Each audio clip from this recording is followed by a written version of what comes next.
বন্ধুরা, বর্তমানে এমন পরিস্থিতি রয়েছে যে আমরা কোনো কাজে যদি প্রফেশনালভাবে না করি তাহলে কিন্তু কোনো লাভ হবে না। প্রফেশনালভাবে যে কোনো কাজ করতে লাগবে আমাদের, তাহলেই কিন্তু আমরা এগিয়ে যেতে পারবো। প্রফেশনালভাবে কাজ না করতে পারলে আমরা কিন্তু কোনোদিনও এগিয়ে যেতে পারবো না।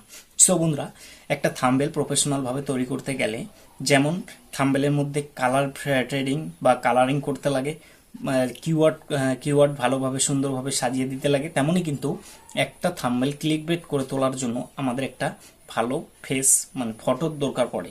ঠিক আছে, থাম্বনেলটার মধ্যে আমাদের একটা ফটো দরকার পড়ে।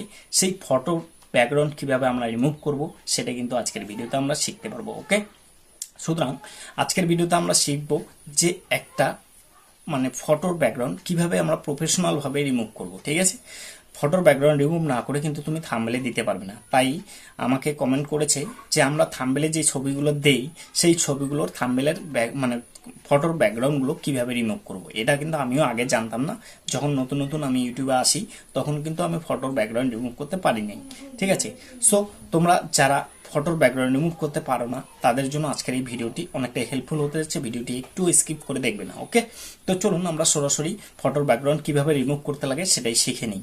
তো এর জন্য কোনো অ্যাপ ইনস্টল করতে হবে না বা এর জন্য কোনো রকম কোনো অ্যাপের দরকার পড়বে না। ওকে, তো তার আগে বন্ধুরা, ভিডিওটি শুরু করার আগে তোমাদের কাছে রিকোয়েস্ট, তোমরা এখনো পর্যন্ত আমার চ্যানেলটিকে যারা সাবস্ক্রাইব করোনি অবশ্যই চ্যানেলটিকে সাবস্ক্রাইব করে পাশে থাকবে। অলরেডি যারা সাবস্ক্রাইব করেছেন তাদেরকে থ্যাংক ইউ সো মাচ। তো চলুন বন্ধুরা, ভিডিওটি শুরু করা যাক। তো আমরা ফটোর ব্যাকগ্রাউন্ড রিমুভ করার জন্য সরাসরি ক্রোম ব্রাউজারে চলে যাব। ঠিক আছে, ফটোর ব্যাকগ্রাউন্ড রিমুভ করার জন্য সরাসরি আমরা ক্রোম ব্রাউজারে চলে যাব। ক্রোম ব্রাউজারে যাওয়ার পর আমাদেরকে জাস্ট ক্রোম ব্রাউজারে একটা সার্চ বারে সার্চ করতে হবে কি, রিমুভ বিজি। ঠিক আছে, রিমুভ বিজি লিখে সার্চ করতে হবে, REMOVEBG। ঠিক আছে, রিমুভ বিজি লিখে সার্চ করার পর আমাদের কাছে এই ধরনের একটা ইন্টারফেস চলে আসবে। ঠিক আছে, এখানে দেখুন রিমুভ ব্যাকগ্রাউন্ড। ঠিক আছে, রিমুভ ব্যাকগ্রাউন্ডে যদি আমরা প্রেস করে দেই তাহলে কিন্তু আমাদের সামনে এই ধরনের একটা ইন্টারফেস চলে আসলো। ঠিক আছে, এখানে দেখুন আপলোড ইমেজ রয়েছে, এখানে দেখুন আপলোড ইমেজ রয়েছে। ঠিক আছে, আপলোড ইমেজে আমাদের কি করতে হবে, আপলোড ইমেজে আমাদেরকে জাস্ট একটা কাজ করতে হবে। কি কাজ করতে হবে, আপলোড ইমেজে আমাদেরকে যেই ছবিটার ব্যাকগ্রাউন্ড আমরা রিমুভ করতে চাই সেই ছবিটা এখান থেকে নিয়ে নিতে হবে। আপলোড ইমেজে যদি আমরা প্রেস করি তাহলে আমাদেরকে আমাদের যে গ্যালারিটি রয়েছে সেই গ্যালারিতে আমাদেরকে নিয়ে যাবে। ঠিক আছে, গ্যালারিতে যাওয়ার পর তোমরা যেই ছবিটার মধ্যে ব্যাকগ্রাউন্ড রিমুভ করতে চাও বা যেই ফটোটার ব্যাকগ্রাউন্ড রিমুভ করতে চাও সেই ফটোটা নিয়ে নিবি। ঠিক আছে, আমি জাস্ট আমার গ্যালারিতে চলে যাচ্ছি।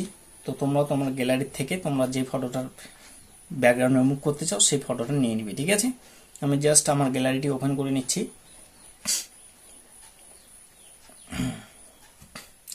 এখান থেকে আমি আমার ফটোটা নিয়ে নিচ্ছি, যে ফটোটার ব্যাকগ্রাউন্ড আমি রিমুভ করব। ঠিক আছে, আমি এই ফটোটার ব্যাকগ্রাউন্ড রিমুভ করতে চাই, সো আমি এই ফটোটা নিয়ে নিচ্ছি। ঠিক আছে, তোমার পছন্দ মতো তুমি যে ফটোটার ব্যাকগ্রাউন্ড রিমুভ করতে চাও সেই ফটো নিয়ে নিবি। ঠিক আছে, এই যে এখানে দেখুন রোলিং হচ্ছে, কিছুক্ষণের মধ্যে আমার যে ছবিটা রয়েছে, আমার যে ফটোটা রয়েছে সেই ফটোটার ব্যাকগ্রাউন্ডটা কিন্তু রিমুভ হয়ে যাবে।